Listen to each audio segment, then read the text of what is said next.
Oh, welcome back to my channel. First of all, right, you're not seeing double. I'm posting this on both of my channels, my kayaking channel, The River Rat, and my FPV channel, George Cooper, right, a lone wolf. For the simple reason, it's about a camera, and we use them in both hobbies. Right, now this is a video I wasn't sure if I was even going to make until I saw the quality of the camera. Take a quick look at this, 30 seconds.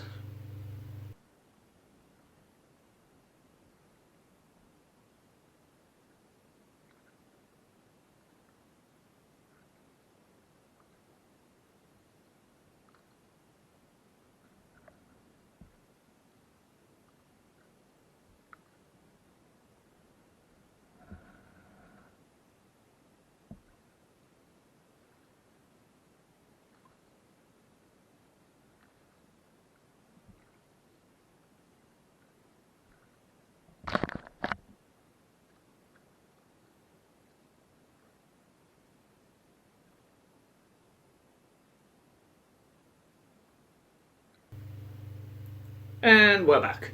Yeah, to me, and a couple of others have said, to me the quality is bloody amazing. It's really good. Now that's 1080p 60 frames a second.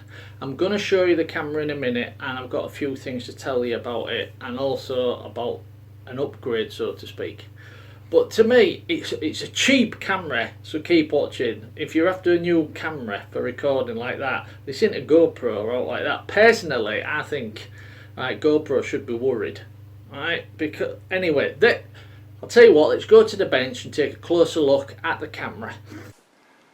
Okay then, boys and girls, how many of you after watching that bit of video footage thought to yourself, bloody hell, that's a good camera, I bet it's expensive? Well, if you're familiar with the name Surfola, if that's how you pronounce it, I'm sure it is, you'll know they're cheap.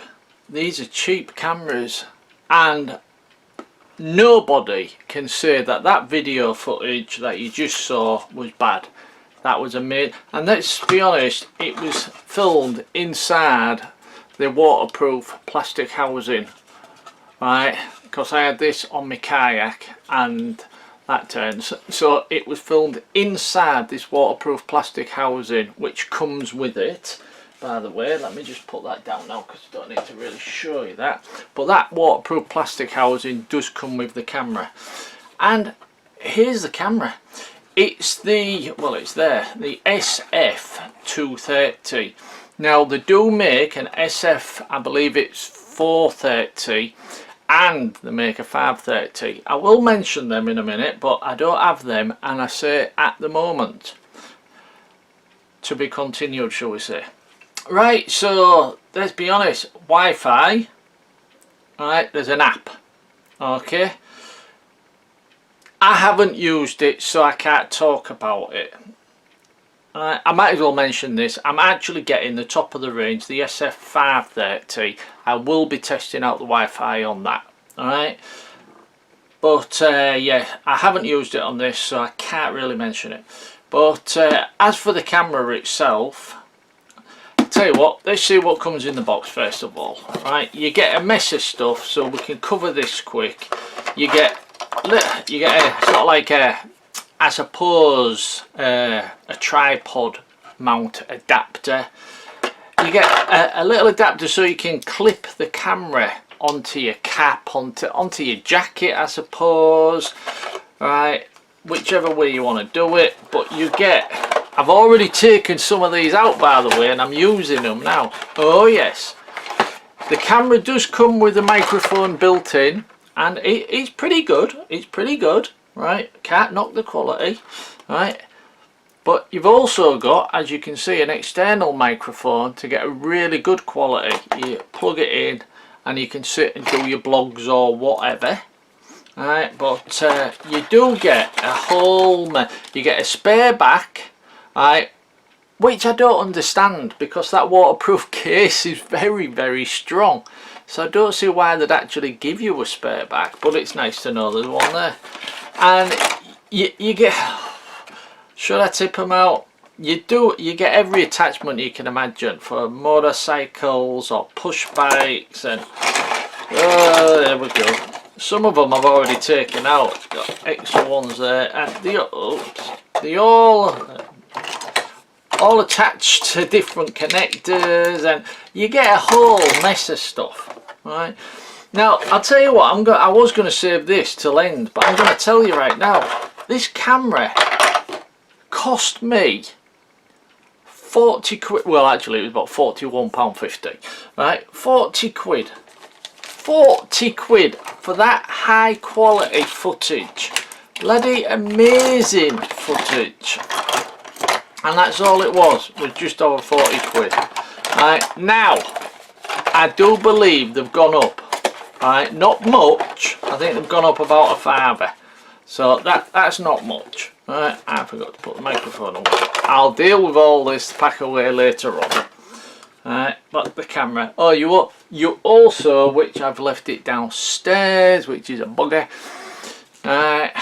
You actually get, for want of a better word, a remote control with it, which you literally just put round and you strap it to your wrist, or in my case you could strap it to my life jacket, and you put your camera into standby, and you press a button. You're gonna have to picture this unless I put a photograph up. It's just a remote control with two buttons. One's red, right, with a picture of a camera on. One's sort of like a grey colour with a picture of a video camera on. Speaks for itself there. You press the red button and this automatically will take photographs. Now, I don't know the full distance, but what I did was I put it at the bottom of the garden and tried pressing it, and it still took the pictures, and I'd say that's what, 50 foot, something like that. So it's not going to go miles and miles, let's be honest here.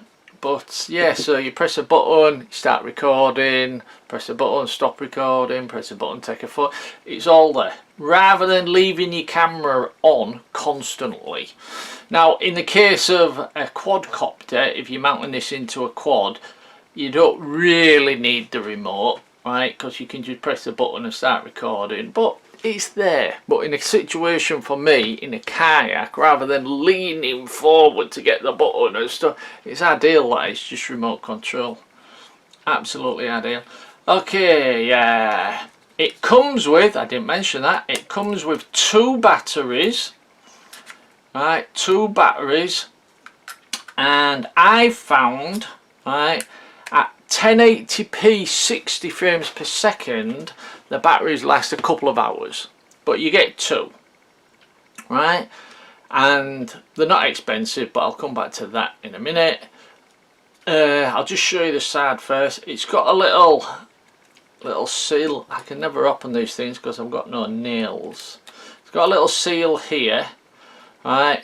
One where your SD cards go. You got a USB slot, and it's like a mini HDMI slot, and I can't see without my glasses. I believe it's for, yeah, it is, that's for your TV, so you can plug this straight into your TV.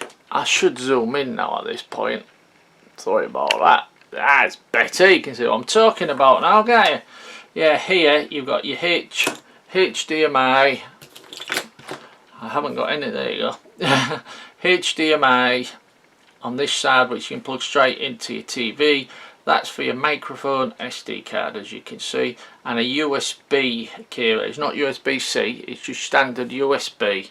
Right, and when you plug that in, you don't need a battery in. So you want to download your files from the SD card, you never have to take your card out.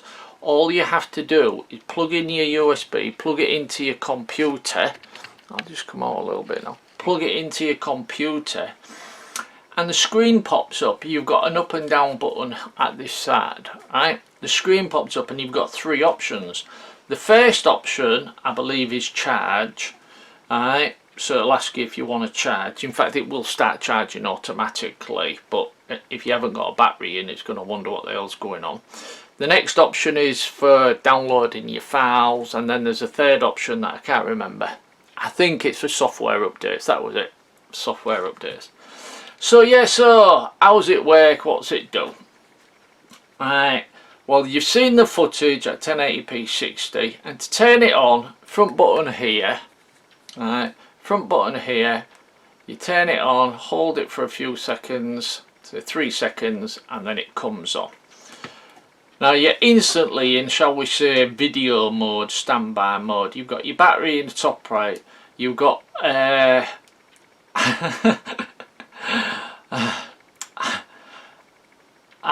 I'm trying to remember if that's my SD card. I believe that's the information for my SD card, how much space I've got. Or is it the battery indicator? I can't remember. I've used this about 10 times now. I waited till I'd used it a few times, but I can't remember. But you've got an indicator there. Now, to start recording now, alright, now it's turned on there, it's just that top button, but you've got the remote control. You just press it once and it will automatically start recording. You're just going to see black under there. There you go. To start recording, you basically just press that and you'll start recording.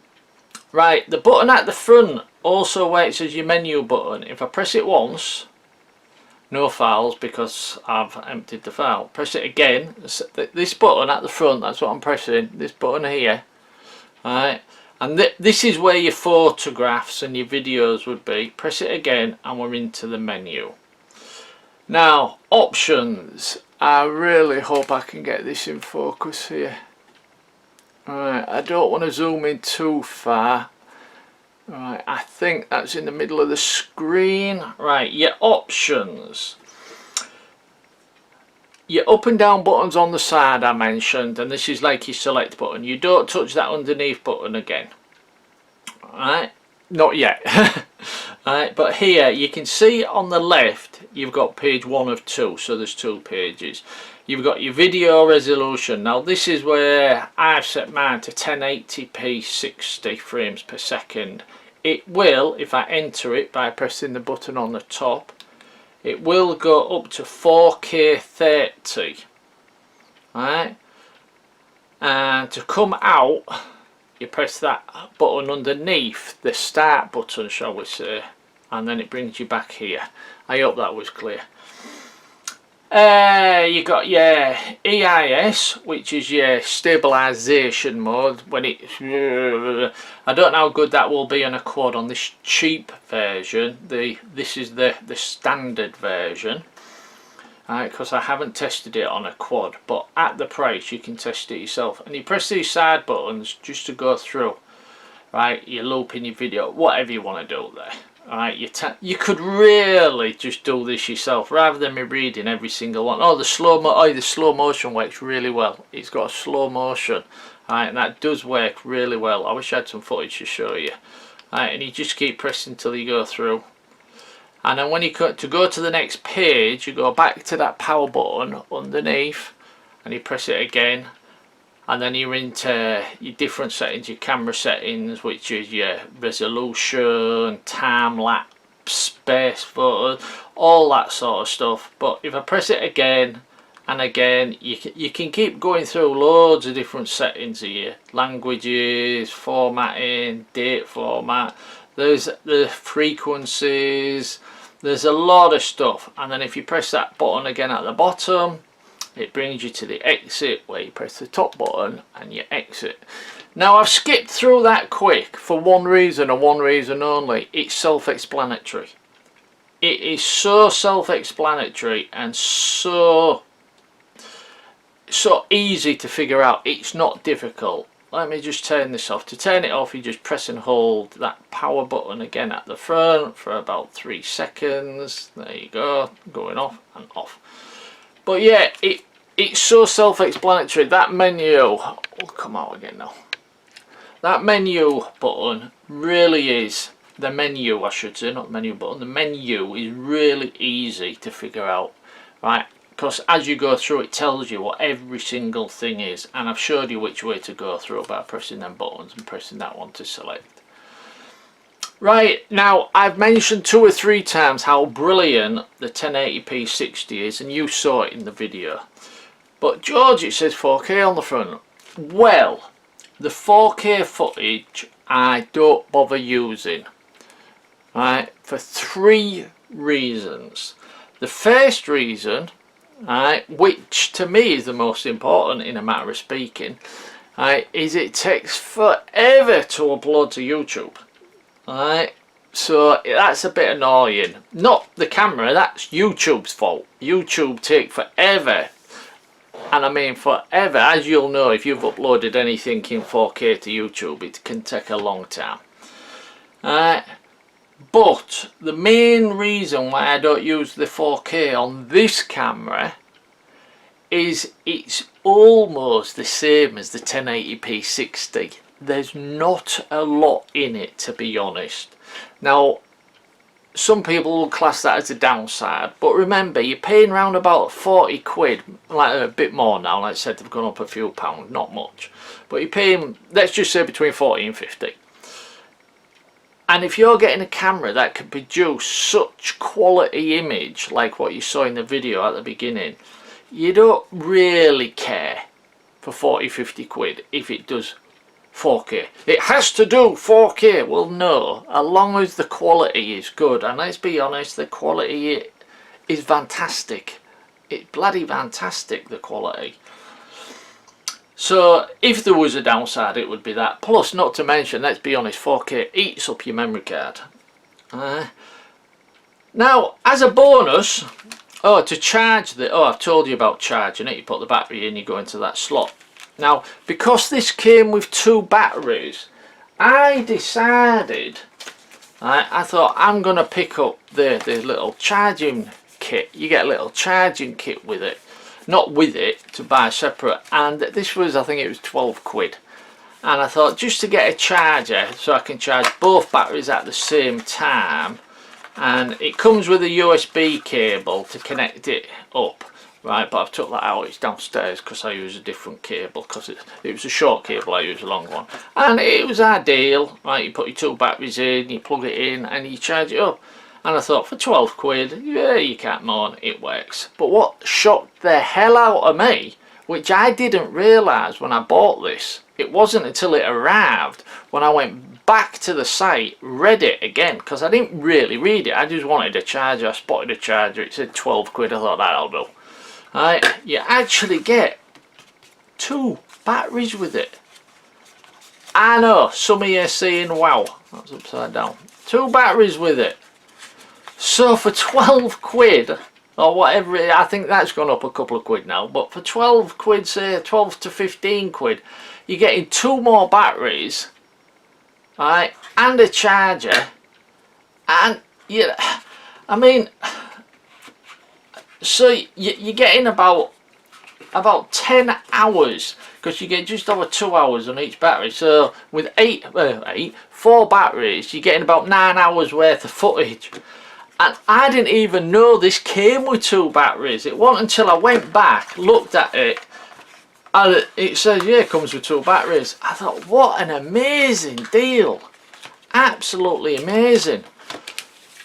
Now, I will mention, this, as I said, I'm useless with bloody memory, the SF Sierra Foxtrot 230 action cam.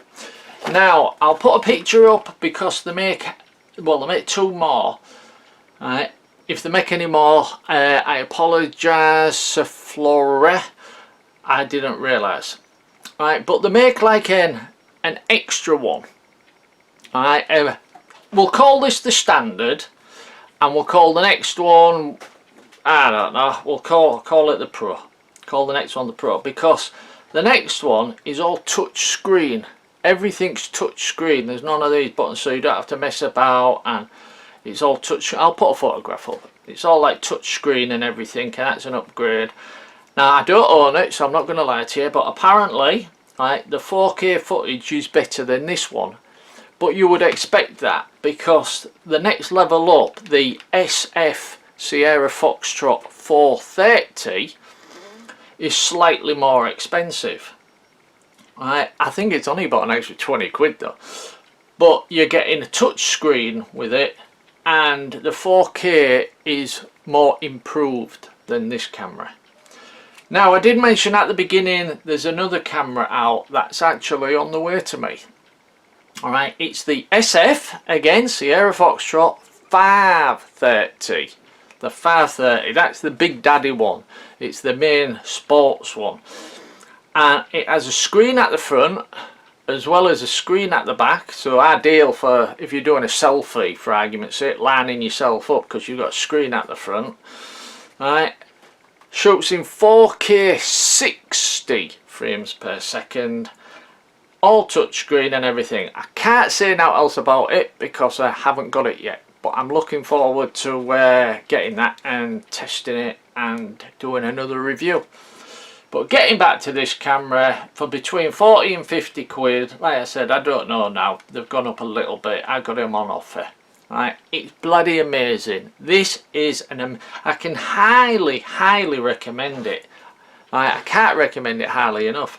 You need to have an SD card class 10, and you want it on FAT32. Right, but that's not the end of the world, there's ways of doing that. If you get an SD card that's not FAT32, you can put FAT32 onto that SD card. I've actually done a video about that. If I remember, I will leave a link in the video description showing you how to get a standard SD card, put FAT32 onto it. It was, funnily enough, yeah, full circle, wow. Funnily enough, I did that through a video about 3 years ago because I'd got the Runcam 5. And I thought and it cost me a hell of a lot more than because it had just come out. I think it was about 180 quid. I could be wrong, right? Because it was 3 years ago. And I thought the footage on that was absolutely amazing, but this is better. I'll tell you right now, this is better than the Runcam 5. Right? And in my opinion, this is the cheap one, and I think it's as good as a GoPro. Now, before anyone starts saying, yeah, GoPro's the best, what are you on about, John? GoPro, the company, are bleeding bullies. Right, we should all stop buying GoPro stuff because their company are just bullies. If anybody brings out a camera that's the same shape or looks a bit like it, oh no, we're getting that banned, and then they take them to court and stuff. Or if anybody, there you go, Andy RC released a video showing you how to use the GoPro editor, right, to stretch, to go super view on your normal video. Like take a video with this, but you use it in the GoPro editor to stretch the image. Well, Andy RC was ordered by GoPro, basically went from GoPro to YouTube to Andy RC, take that video down, it's illegal. GoPro don't like it, we want it blocked. You know what I mean? Just because Andy was explaining how to use some of their software, but not in exactly the same way GoPro said. So GoPro was angry, and GoPro are the schoolyard bullies of the camera world, if you ask me. Anybody does anything that's slightly similar, they hit the roof. And I think we should all start leaving GoPro. I know how good they are, but you fucking pay, excuse my French, sorry for swearing, but you bloody pay for how good they are. They charge you a fortune for their cameras, whereas you can get something like this at a super reasonable price, which in my opinion shoots just as well. Just as good footage as a bloody GoPro. You saw the video at the beginning, you saw the details of the side of the ship and everything. It's a bloody good camera, and I can't wait to see their upgraded sports edition with a camera at the front and everything cut, and at 4K 60. I can't wait to try that 4K 60, even though I said it eats your SD card and it takes a long time to upload. At 4K 60, I can't wait to see just how good the image is. Hopefully, don't know yet, I ain't got a camera yet. Right then, that's about as in-depth as I'm going to go, because the menu is so straightforward. There is no point in me going through every little detail. If you get one of these cameras, power it on, press the button, go through the menu. I mean, if I can figure it out, anybody can. I didn't read the instructions. I'm a man, I don't read instructions. Yeah, that's why it took me 6 weeks to figure out how to turn it on. No, just go through, just read everything it says. It says format card. Oh, that's something you have to do straight away. As soon as you put your card in, go down and format it. But that's like any camera. But yeah, so there you go then. Can I recommend this? Yes, 100%. Alright, 100%. It's got, yeah, I don't know the proper name for it, anti-stabilisation. You can change your contrast, your brightness. I've left mine as stock and I ain't had any problems, right? Because I don't know a lot about changing contrast and saturation, and I don't understand much about that. So I try, if the picture quality on any camera, if it's okay, I'll leave it alone. Right? Auto white balance, sometimes I do mess about with white balance, right? Because sometimes on some cameras the auto white balance is pretty crap. However, once again, auto white balance set on this, I left this alone as stock, and I'm so impressed with it. Okay then, right. Oh, I will say one thing, because I ain't got it here to show you. That remote control I mentioned. Alright, you put this in your waterproof case, and in my case I was out on my kayak, but whatever you happen to be doing. The remote control, the only one downside with that remote control, which is a shame, right, is it's not waterproof. It's splash proof. It's in like a plastic case, so if it got a splash, but it's not waterproof. Right, like this camera isn't. You put it in its waterproof case. But it would have been nice if that remote control was somehow waterproof.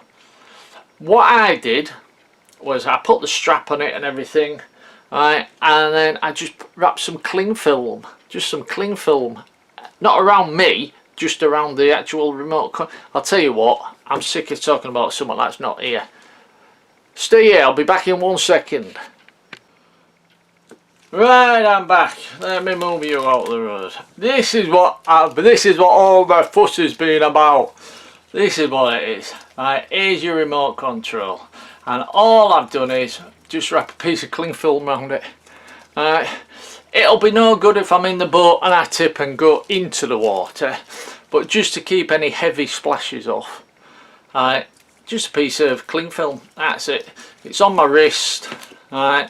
As I'm paddling, right, take a picture, start recording, stop recording.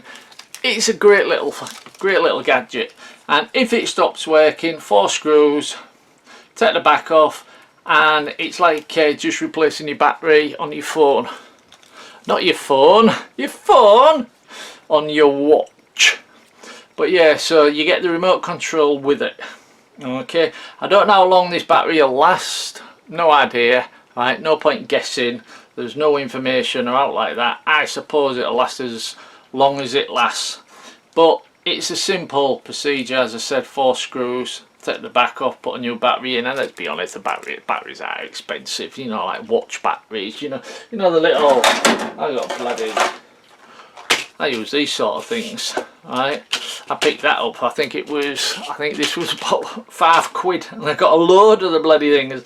Yeah, they don't last on. When I've changed stuff in different things, they might last, say, 4 months, but I mean, this thing cost me now. So you can get these for next to now. I'm hoping it's one of these batteries, because I've got quite a few of them. But yeah, so there's the remote control, there's the that'll give you an idea. The camera's quite, oh, the size. How can I show you the size of this? What have I got here that you'll all know and love? I've got a phone, so that'll give you a bit of an idea. I haven't got anything. There you go, a standard pencil. Right, just an average size. Zoom out. Standard pencil, right, and that gives you an idea that it's a small little camera, it's not big, and I have a feeling, because of the size of it, even though it comes with a whole mess of different attachments and brackets and stuff like that, and that one, all of them, there's some over here that I'd already taken out, Alright, and some straps you get with it I'd already taken out. But I've got a feeling, judging by the size and what I've seen, this will fit on a quadcopter. This will fit a GoPro mount. Alright, I'm pretty sure it will fit a GoPro mount. I can't guarantee that because I don't own one, and I never will, for the reasons I've told you earlier. They're bullies. Don't like bullies. Right then, I'm going to leave it there, and I said at the beginning I'm posting this on my kayak channel, for obvious reasons, and I'm also posting this on my RC model channel for obvious reasons, because this thing will work fantastic on a plane. I'm already planning that next time I take my plane out, even though I've made a mount for my run cam to sit at the front, I thought this will sit on top to maybe get a stretch view of the wing or somewhat. And I've got a mount, there's a mount that come with it, so I can just connect the mount on, so I can just clip this in and out, you know what I mean? So I'm already thinking about that for my plane.